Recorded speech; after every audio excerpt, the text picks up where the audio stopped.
ခြေပွားမှာတန်တဲ့တရုတ်ကတစ်ခုနဲ့တစ်ခုမရောနိုင်တယ်လို့မျိုးပဲဥရောပနိုင်ငံတွေဆိုတာဘယ်တော့မှတနိုင်ငံနဲ့အဖြစ်တဆူတစီးတဲ့ရှိလာမှာမဟုတ်တော့ပါဘူးဒီဥရောပနိုင်ငံတွေအကုန်လုံးကိုရောမအင်ပါယာကြီးလိုမျိုးတဆူတစီးတဲ့ပြန်ဖြစ်ဖို့ဥရောပနိုင်ငံတွေကိုတင်းစီဖို့ခေတ်အဆက်ဆက်ဘရင်ပေါင်းများစွာခေါင်းဆောင်ပေါင်းများစွာပေါ်ပေါက်လာပေမဲ့မအောင်မြင်ခဲ့ပါ911 AD မှာမွတ်စလင်တွေကမြောက်အာဖရိကကိုလည်းတိုက်ခိုက်သိမ်းပိုက်တယ်စပိန်ကိုလည်းတိုက်ခိုက်သိမ်းပိုက်တယ်ပေါ်တူဂီကိုလည်းတိုက်ခိုက်သိမ်းပိုက်တယ်ပြီးတော့ပြင်သစ်ရဲ့နေမြေအချို့ကိုလည်းတိုက်ခိုက်သိမ်းပိုက်ပေမဲ့968 AD မှာပြင်သစ်ရဲ့ဘရင်ချားလ်မိန်တက်လာတဲ့အခါမှာတော့ဒီမွတ်စလင်တွေကိုပြင်သစ်ကနေမှတစ်ဆင့်ပြန်လည်ပြီးတော့မောင်းထုတ်ပြီးတော့တိုက်ခိုက်ခဲ့ပါတယ်ဒါကြောင့်မွတ်စလင်တွေကဥရောပကိုတိုက်ခိုက်သိမ်းပိုက်မဲ့အကြံစီကမအောင်မြင်ခဲ့ပါဘူးဒါအပြင်ချားလ်မိန်ကအီတလီမှာရှိတဲ့ပုပ်ဟမ်းမင်းနေနဲ့ရန်ဘက်ဖြစ်နေတဲ့လွန်ပါဆိုတဲ့လူရိုင်းတွေကိုတိုက်ခိုက်ချေမှုန်းလိုက်ပါတယ်ဒါကြောင့်မလို့အီတလီမှာရှိတဲ့ပုပ်ဟမ်းမင်းကချားလ်မိန်ကို AD 800ဒီဇင်ဘာ22ရက်နေ့မှာ Holy Roman Empire တန်ရှင်းသောရောမ Empire ကြီးကဘရင်အဖြစ်တက်ဖူဆောင်းပေးခဲ့ပါတယ်တန်ရှင်းလားဆိုတော့လည်းမတန်ရှင်းပါဘူးရောမလားဆိုတော့လည်းမဟုတ်ပါဘူး Empire လားဆိုတော့လည်းမဟုတ်ပါဘူးရောမ Empire ကြီးရဲ့အဆင့်အထိကိုမှတ်မိခဲ့ပါဘူးဒီ Holy Roman Empire အမြင့်ဆုံးအဆင့်ဖြစ်တဲ့ Henry နံပါတ်3လက်ထက် AD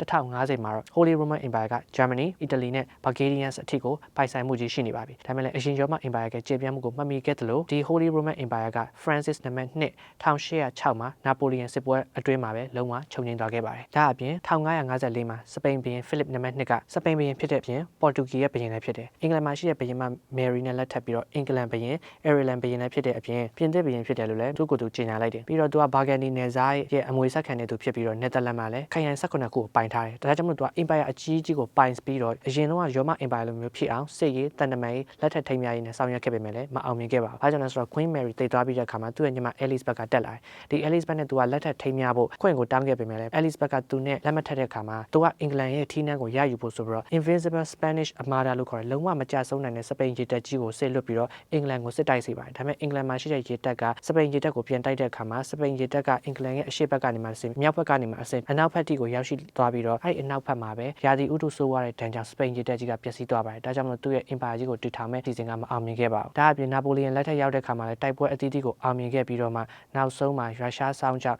သူ့ရဲ့စစ်တပ်အများကြီးတည်ဆုံပြီးတော့1512မှာဝါတာလူးစစ်ပွဲမှာနာပိုလီယန်စစ်တပ်ကြီးပိုင်ဆိုင်မှုတွေအကုန်လုံးဆုံးရှုံးသွားပြီးတော့နာပိုလီယန်ကရောမ Empire ကြီးကိုပြန်တည်ထောင်မဲ့အစီအစဉ်လည်းမအောင်မြင်ခဲ့ပါဘူး။ဒါအပြင်အင်္ဂလန်ဘုရင်မ Queen Victoria ကို The Grandma of Europe ဥရောပရဲ့အဖွားလို့လည်းသိကြတယ်။ဘာကြောင့်လဲဆိုတော့သူနဲ့ Prince Albert နဲ့ကယူပြီးတဲ့အခါမှာကလေးသားသမီး9ယောက်ရှိတယ်။အဲ့9ယောက်ကဥရောပမှာရှိတဲ့ဘုရင်တွေမိဖုရားတွေနဲ့လက်ထပ်ထိမ်းမြှောက်လိုက်တဲ့အခါမှာမြေး42ယောက်ရတာ။ဒီဘုရင်မအားဖြင့်ဥရောပမှာရှိတဲ့သူတွေအကုန်လုံးကအမျိုးတော်ကြတယ်လို့ဖြစ်သွားတယ်။ UK ဘုရင် George နံပါတ်5 Germany နဲ့ Prussia ဘုရင် William နံပါတ်2 Greece ဘုရင်မ Sophia Norway ဘုရင်မ Maud Russia ဘုရင်မ Alexandra နဲ့ Romania ဘုရင်မ Mary တို့ကအမျိုးတော်ကြဒါပေမဲ့လည်း1914မှာပထမကမ္ဘာစစ်ဖြစ်တဲ့အခါမှာဒီအမျိုးတော်တဲ့နိုင်ငံတွေကပဲတယောက်နဲ့တယောက်စစ်ပွဲတွေဖြစ်သွားပြီးတော့လုံးဝတဆူတစီးရဖြစ်တဲ့ရောမ Empire ကြီးကိုပြန်လည်ပြီးတော့မတည်ထောင်နိုင်ခဲ့ပါဘူး။ဒါအပြင်1932မှာကိုမှာ The Third Reich လို့ခေါ်တဲ့တတိယရောမ Empire ကြီး German Empire ကြီးကိုပြန်လည်တည်ထောင်ဖို့ဟစ်တလာတက်လာတဲ့အခါမှာတော့တနိုင်ငံပြီးတနိုင်ငံကိုကမ္ဘာစစ်ဆင်နွှဲပြီးတော့တိုက်ခိုက်သိမ်းပိုက်ရယူပါတယ်။1941 1942မှာတိုက်ခိုက်သိမ်းပိုက်မှုတွေအထွတ်အထိပ်ရောက်လာပေမဲ့ရုရှားရဲ့စောင်းဦးတူကြောင့်ပဲဂျာမနီစစ်တပ်က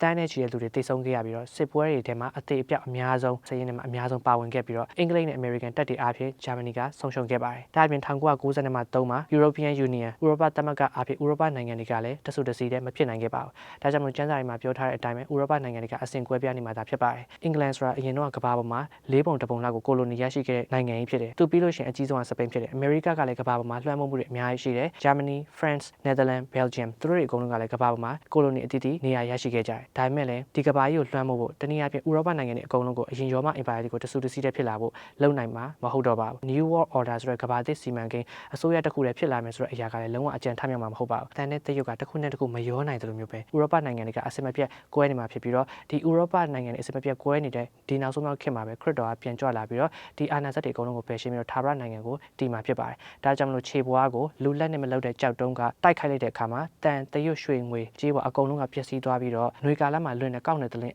အမုံလိုပဲလုံးဝကွဲပြောက်သွားမှာဖြစ်တယ်။ဒါပေမဲ့အဲ့ဒီခြေထောက်ကိုရိုက်ခတ်တဲ့ကြောက်တုံးကတော့ကြီးထွားပြီးတော့တောက်ရင်းဖြစ်သွားမယ်ဆိုတဲ့အတိုင်းထာဝရနိုင်ငံတည်မဲ့အကြောင်းအရာဖြစ်လာပါလိမ့်မယ်။ဒီအကြောင်းအရာလေးကိုဆက်လက်ပြီးတော့နောက်ထပ်တစ်ပိုင်းမှာရှင်းပြပေးပါမယ်